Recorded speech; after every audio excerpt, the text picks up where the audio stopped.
आज मैं dimension analysis में आपको आगे लेके आ रहा हूँ। कुछ क्वांटिटियां गिवन है, इसकी आपको डायमेंशन निकालनी है। जैसे मैंने पिछले वीडियो में भी आपको कई क्वांटिटी जैसे कि आपको force, work, gravitational constant, acceleration, velocity वगैरह वगैरह की आपको बहुत सारी क्वांटिटियों के बता दी थी कि डायमेंशन कैसे निकलेगी। इस बार मैं 5 क्वांटिटियां और लाया हूं, ठीक है ना, क्योंकि आपके एग्जाम में यही मोस्टली रिपीटेड क्वेश्चन में, कोई भी स्कूल हो, कोई भी कॉलेज हो, आप किसी भी स्कूल के स्टूडेंट हो, आपसे यही जो मैं आपको बता रहा हूँ इनमें से ही क्वांटिटी पूछी जाती है। हर टीचर इनमें से ही पूछता है, ठीक है ना। तो अब मैं 5 और ले आया हूँ आपके लिए, और इनसे आपको क्या करना है, इनकी डायमेंशन बतानी है, ठीक है ना। चलिए, सबसे पहली क्वांटिटी क्या है उसमें, एंगल। एंगल की डायमेंशन क्या होगी। एंगल आप पढ़ चुके हो क्या होता है, एंगल इक्वल टू, याद करो फर्स्ट चैप्टर में, इसी चैप्टर में पढ़ा रखा था। एंगल इक्वल टू क्या होता है, एंगल, ठीक है ना, theta equal to arc upon radius, कितना, आर्क अपॉन रेडियस, ये तो पढ़ा है।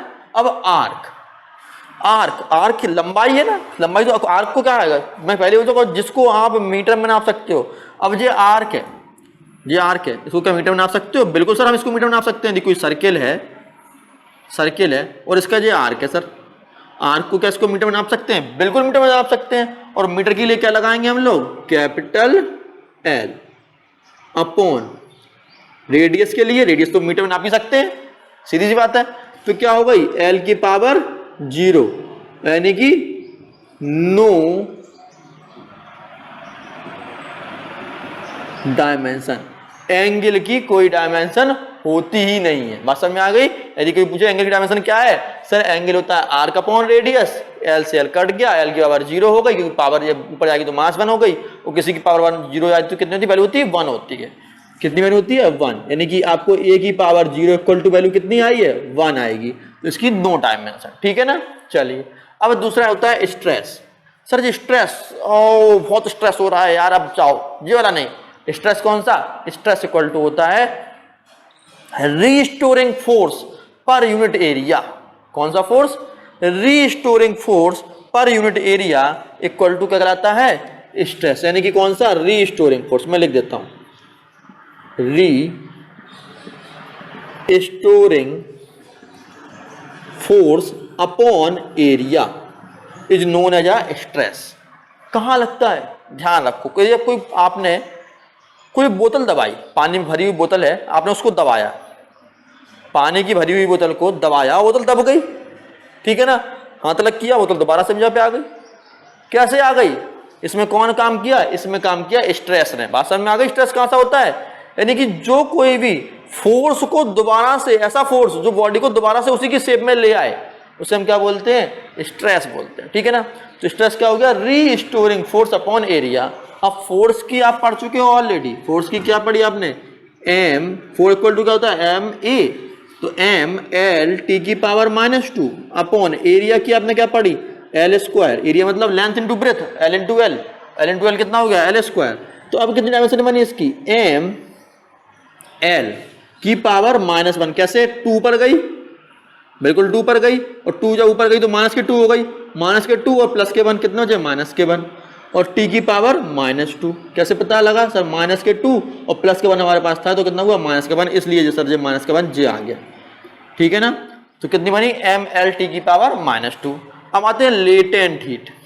लेटेंट हीट होती है बेटा आपकी, हीट क्या है भाई, आप पता है हीट एक एनर्जी है, तो ध्यान रखना हीट की डायमेंशन एनर्जी की डायमेंशन से बिल्कुल सेम मैच करती है, ठीक है ना। जो हीट की डायमेंशन होगी वही आपकी किसकी होगी, आपकी एनर्जी की डायमेंशन होगी। अब आ गया पर लेटेंट हीट। लेटेंट हीट होती है हमेशा energy, heat energy, heat energy upon mass. ये फॉर्मूला किसका है, लेटेंट हीट का फॉर्मूला क्या है, हीट एनर्जी अपॉन मास, ठीक है बेटा। चलिए, अब हीट एनर्जी, एनर्जी की डायमेंशन, अब सर एनर्जी की डायमेंशन तो पता नहीं हमें। अब देखो एनर्जी की डायमेंशन मैं आपको छोटा समझाता हूँ, दोबारा एक बार बताऊंगा। एनर्जी होता है, आपने पढ़ा है, एनर्जी इक्वल टू, कोई सी एनर्जी याद कर लो, काइनेटिक एनर्जी याद है, पोटेंशियल एनर्जी याद है, पोटेंशियल एनर्जी मुझे याद है sir, potential energy equal to होता है mgh, नहीं याद है, चलो कोई बात नहीं, काइनेटिक एनर्जी तो याद होगी यार, काइनेटिक एनर्जी होता है ½ mv², अब तो याद आ गई ये, हाफ एम बी स्क्वायर, हाँ सर ये तो याद है, काइनेटिक एनर्जी इक्वल टू होता है half M V square. Half से कोई लेना देना नहीं है, एम के लिए क्या होगा, मास के लिए एम, और वेलोसिटी क्या होती है, एल टी की पावर -1 का होल स्क्वायर, क्योंकि वी स्क्वायर है।